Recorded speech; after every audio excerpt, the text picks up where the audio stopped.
Hello, ladies and gentlemen, I am the film attorney, and my client has a case.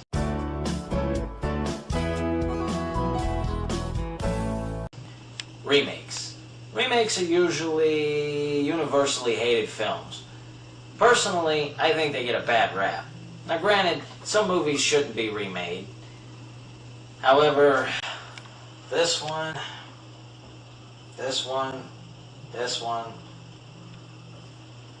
they're not on that prestigious list. It's not because they're bad films or subpar films, but because they're franchise films with a series of sequels that build on the story's mythology. They have a cult following of fans who attend conventions, write fan fiction, and dress like their favorite character. In that regard, Freddy, Chucky, Jason, their comic book characters are no different than Superman or Spider-Man or the Incredible Hulk. The only difference is comic book fans don't piss and moan every time Batman starts a new story arc. Only a slasher movie fan will be holding a conversation with you at a convention dressed head to toe like Jason Voorhees and then bitch about sequels. In the 21st century, remakes are the new sequels. And just like the snobby douche in the 80s that was always complaining about them, they still go see them and then nitpick them to death while putting the original up on some kind of unachievably high pedestal as if it was just perfect the first time and could never be outdone. The original Dawn of the Dead was a masterpiece where George A. Romero made an important statement about modern consumerism. Why? Because they're in a mall?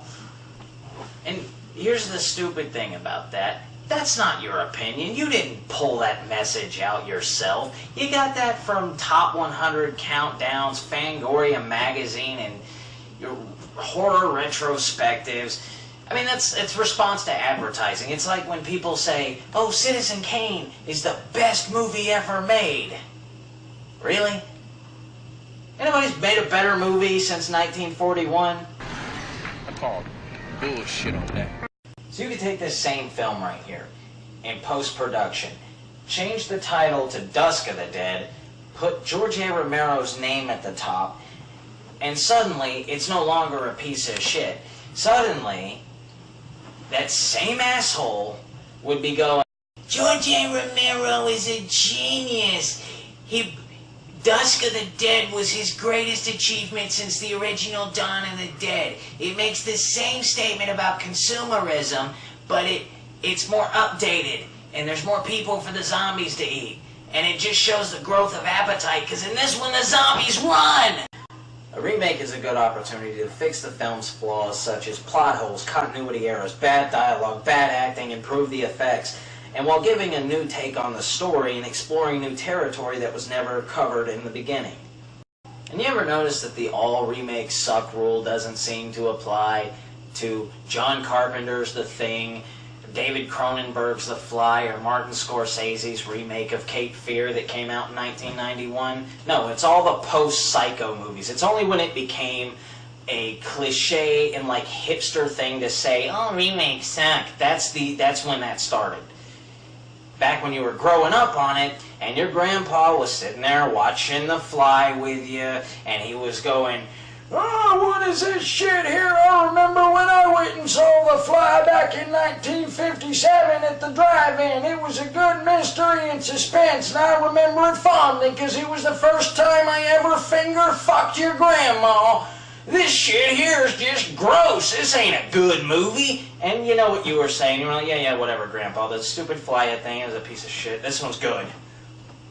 Is the 1931 Dracula with Bela Lugosi really a better presentation of Bram Stoker's Dracula than the Francis Ford Coppola remake in 1992? Or how about the fact that the 1931 Dracula with Bela Lugosi is a remake of the 1922 silent film Nosferatu, which is the exact same story as Bram Stoker's Dracula, only the names were changed due to licensing issues.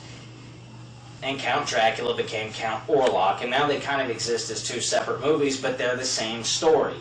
But both are equally respected. Okay, I think my point is pretty much made on this. But before it becomes chewed gum, let me leave you with this. If it wasn't for remakes, we wouldn't have Shakespeare. I'm the film attorney, and for now, The defense rests.